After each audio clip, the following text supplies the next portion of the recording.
Namaskar. A warm welcome to World News, an Indian perspective on All India Radio. This is Manoj Singh Rana bringing glimpses of major developments of the day from across the globe. The headlines: India reiterates its commitment for peace, prosperity and stability in Afghanistan. World Food Programme wins 2020 Nobel Peace Prize for its efforts to combat hunger and food insecurity. Foreign ministers of Armenia and Azerbaijan to attend peace talk in Moscow. Kyrgyzstan president declares emergency in Bishkek amid anti-government protests. Former POK Prime Minister says Gilgit-Baltistan is a part of Kashmir and not Pakistan.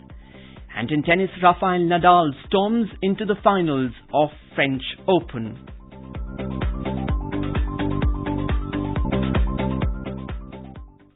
Afghanistan leader and chairman of the High Council for National Reconciliation, Dr. Abdullah Abdullah, met External Affairs Minister of India, Dr. S. Jaishankar, in New Delhi. Dr. Jaishankar assured him that India is committed to peace, prosperity and stability in Afghanistan. The two leaders held discussions on bilateral cooperation and regional issues. In a tweet, Dr. Abdullah Abdullah said both sides exchanged views on the Afghan peace process. This is the first visit of Abdullah to India after the formation of a new government in Afghanistan. His visit comes at a time when the Afghanistan government and the Taliban are trying to negotiate a deal in order to restore peace in the country. The peace talks between the Afghanistan government and the Taliban began on September the 12th in Qatar's capital, Doha. Azerbaijanese and Armenian forces continued to fight on Friday over Nagorno-Karabakh region as Russia prepared to hold talks with both sides. Foreign ministers of Armenia and Azerbaijan are expected to attend the peace talks in Moscow. The meeting comes a day after France, Russia and the United States launched a concerted peace process in Geneva to end the clashes in the region. More than 4,000 people have been killed in the fighting in and around Nagorno-Karabakh. It is a mountain enclave which, under international law, belongs to Azerbaijan but is populated and governed by ethnic Armenians. Kyrgyzstan President Shuronbay Jeenbekov has declared a state of emergency in Bishkek till October the 21st amid anti-government protests.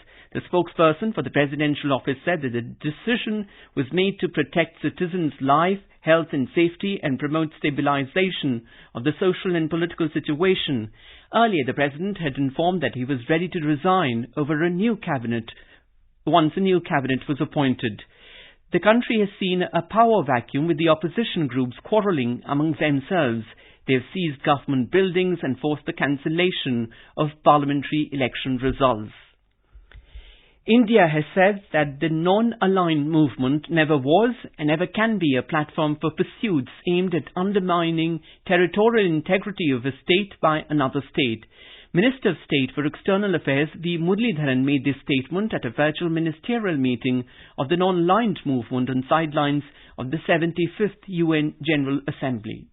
NAM never was and never can be a platform for pursuits aimed at undermining the territorial integrity of a state by another state. The 65th anniversary is a good time to reflect. Even as we call for effective and reformed multilateralism, we need to introspect, reform and revitalize the current arrangements of our own movement to enable us to pursue a focused, positive and transformative agenda going forward. Mr. Muralidharan said that COVID-19 has reminded the world of their interconnectedness and dependence on each other. He said just as this disease does not respect borders, our fight against it must be coordinated to be effective. This year marks 65th anniversary of landmark Bandung Conference that resulted in adoption of founding principles of the non-aligned movement. The foreign ministers of Japan and Mongolia have agreed to cooperate in promoting a free and open Indo-Pacific. The move is being seen as a step to counter China's growing assertiveness in the region. The recent meeting of foreign ministers of Quad nations, India, the US, Australia and Japan, held in Tokyo, had agreed to seek more country support for the free and open Indo-Pacific. This is All India Radio giving you the world news. Prime Minister of India Narendra Modi has congratulated and wished His Highness Sheikh Nawaf Al Ahmad Al Jaber Al Sabah for assuming charge as the Emir of the state of Kuwait. He also congratulated His Highness Sheikh Mishal Al Ahmad Al Jaber Al Sabah on his taking charge as the Crown Prince. Mr. Modi expressed confidence that Kuwait will continue to play an important global role under their leadership and the historic India-Kuwait ties will be strengthened. Pakistan-occupied Kashmir former Prime Minister Sardar Atiq Khan has said that Gilgit-Baltistan is a part of Kashmir and not Pakistan. He condemned Prime Minister Imran Khan's plan to merge Gilgit-Baltistan with Pakistan. A wave of anger has swept towns and villages across the illegally occupied Gilgit-Baltistan after the Pak administration launched a crackdown against the political activists and dissenting political leaders. People across the region have taken to streets. They're demanding immediate release of activists who have been falsely implicated and awarded rigorous punishment. The United Nations Food Agency, the World Food Programme, won the 2020 Nobel Peace Prize for its effort to combat hunger and improve conditions for peace in areas affected by conflict. The announcement was made in Oslo by Berit Reiss-Andersen, the chair of the Nobel Committee.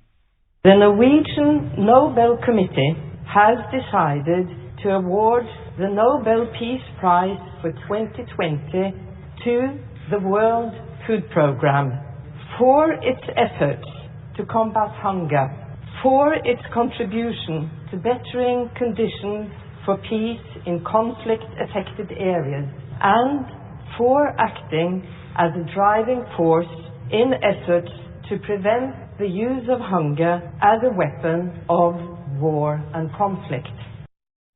The Nobel Committee said that the coronavirus pandemic has added to the hunger faced by millions of people around the world. It has called on governments to ensure that the WFP and other aid organizations receive the financial support necessary to feed them. World Food Programme Chief David Beasley said the award is an incredible recognition of the dedication. The WFP family has been working to end hunger every day in more than 80 countries. The most exciting point in time in your life is the Nobel Peace Prize, and it's because of the WFP family. They're out there in the most difficult, complex places in the world, whether it's war, conflict, climate extremes, it doesn't matter. They're out there and they deserve this award. Now let's take a look at the coronavirus updates. According to WHO data, the number of infected cases has crossed 36.23 million worldwide. Meanwhile, India continues to lead the global recovery with over 5.9 million recoveries so far. It has achieved a recovery rate close to 86%. Thanks to test, track and treat strategy, there has been a steady fall in the number of active COVID cases over the past 3 weeks. In US presidential elections, President Donald Trump is stepping up his plans to return to the campaign trail after being sidelined for a week with COVID-19. He's considering to hold weekend rallies in the states of Florida and Pennsylvania.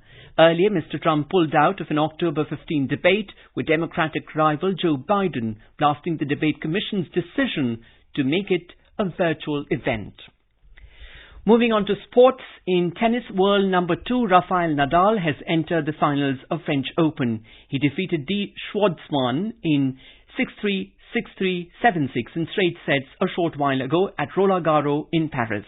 Nadal will play the winner of the next semi-final, world number 1 Novak Djokovic and Stefanos Tsitsipas. India is celebrating the 151st birth anniversary of Mahatma Gandhi.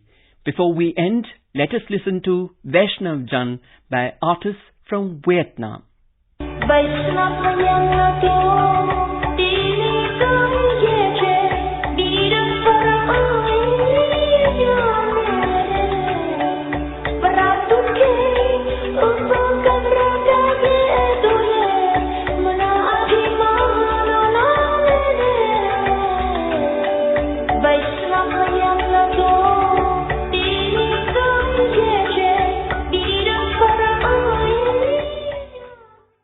And with that, we end this bulletin. See you at same time tomorrow with the next edition of World News.